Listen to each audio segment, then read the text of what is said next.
Ginger Time.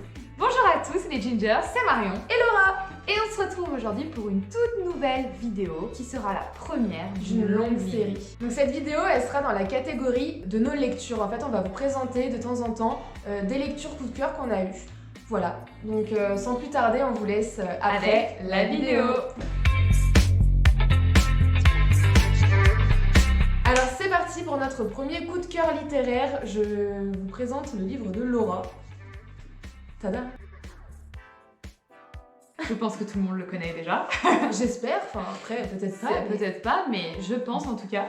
C'est Harry Potter, le tome 1 and the Philosopher's Stone en anglais. Donc en fait, je vous présente ce livre parce que déjà il a une histoire, juste celui-là, le livre. Et en plus de ça, c'est l'édition collector Serpentard qui est ma maison. Voilà. J'ai fait le test sur Pottermore, c'est ma maison. D'ailleurs, moi je suis Sœur d'Aigle, mais dites-nous en commentaire, c'est quoi votre maison à vous là? On voudrait bien savoir. Si jamais vous ne savez pas, il y a le site officiel pour le test qu'on va vous mettre en barre d'infos. Oui, Wizarding World. Team quoi? Team Serpentard ou Sœur d'Aigle? Team Serpentard. On est curieux, Non, ambitieux. Mais nous on est intelligents. Espèce de sale sang de bourbe. Voilà, ça c'est du Serpentard. Il faut savoir que cette édition collector, je l'ai découverte à Londres. Voilà, parce que j'ai eu la chance d'aller visiter les studios Harry Potter à Londres. À la sortie en fait des studios, il y a un big magasin, enfin il y en a partout, mais en tout cas à la sortie il y avait un big magasin. Et il y avait ce petit livre là, tout vert, qui m'a dit. Et je l'ai acheté parce que aussi j'avais jamais lu les Harry Potter. Il faut savoir que j'étais fan des films, mais j'ai jamais lu les livres. Et là, je me suis dit que c'était l'occasion, puis l'édition s'y prêtait. Donc voilà, go, on le lit. Et en plus en anglais, parce que j'aime beaucoup l'anglais. Donc c'était un petit défi, c'est mon premier livre en anglais aussi que j'ai lu. Donc, et plutôt facile quand même parce que, il faut pas l'oublier, Harry Potter c'est un livre de jeunesse. Donc c'est à la portée de nous plus adultes, en tout cas avec un bagage anglais. C'est plus simple que lire du Shakespeare en anglais. Voilà, c'est ça. Parce que j'avais lu des extraits de Sherlock Holmes et ça a été très compliqué, donc j'avais eu peur pour celui-là. Mais pour le coup, c'est assez simple. Il y a juste peut-être le vocabulaire de la magie qui est tout nouveau parce que c'est pas quelque chose qu'on utilise souvent. Donc comme broomstick, qui est le balai magique, je l'ai appris en disant ça, voilà. Donc il y a tout ce vocabulaire-là qui peut être un peu plus complexe, mais c'est largement abordable même si votre niveau d'anglais n'est pas étrange. Et du coup, cette édition aussi existe en français. Ouais, cette édition existe en français. Si jamais ça vous intéresse, voilà, il existe pour chaque maison, hein, c'est ça? Exactement, voilà, pour chaque maison, vous le prenez selon votre intérêt, votre maison. Vous choisissez, ils sont trop beaux. Même la tranche est verte. Et vous avez en plus dans ces livres, cette édition, des petits tips sur vos maisons, par exemple, la présentation de Serpentard, donc le maître de la maison, le créateur de la maison. Ça fait toujours des petites infos en plus à gratter, quoi. À la fin, on a une présentation du professeur de la maison, donc on a Severus Snape. C'est Rogue. Rogue, C'est mon vraiment c'est mon personnage préféré d'Harry Potter. C'est énorme, hein. Ouais, même Serpentard est fier de lui. Serpentard. Et puis vous avez aussi un petit test, voilà, si vous connaissez bien Poudlard. Donc par exemple, on peut vous répondre à la question 1. Allez, vas-y, je suis chaud. Which Alors en français. Quelle maison de Poudlard est localisée dans les tours du château?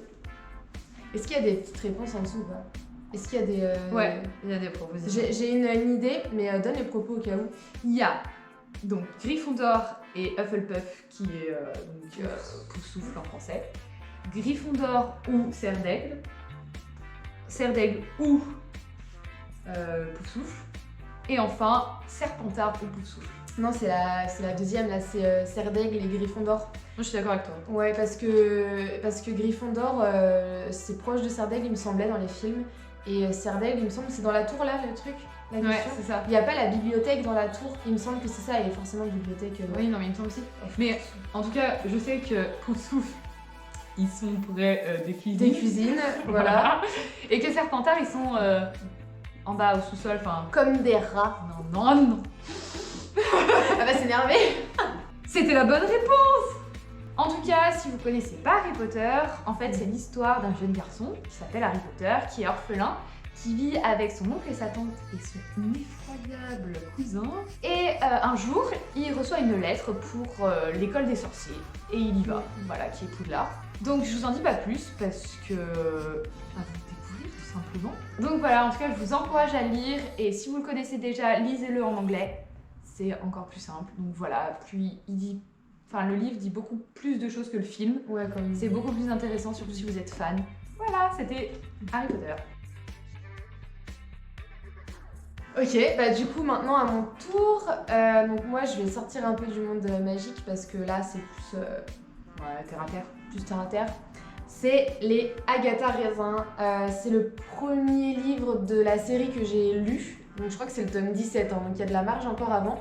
Mais on peut les lire, pas comme Harry Potter où il faut les lire le 1, 2, 3, 4. Ah bah oui, vaut mieux, ouais. Vaut mieux. Ceux-là, on peut les lire individuellement, même si au fond, il y a une trame qui parle d'une petite histoire de cœur avec la protagoniste.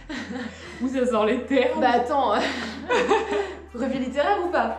Donc du coup, Agatha Raisin, c'est pour ceux qui connaissent, c'est la Agatha Christie mais moderne. Elle est un peu déchantée, elle est très drôle, sûre d'elle, elle fait les choses avec punch, c'est un peu une rockeuse. Donc voilà, qu'est-ce que je pourrais dire de plus? Franchement, faut les lire les gars, c'est des petites enquêtes, c'est assez rapide à lire. C'est très bien écrit, c'est très fluide, donc ça se lit super vite. Et les histoires sont super intéressantes.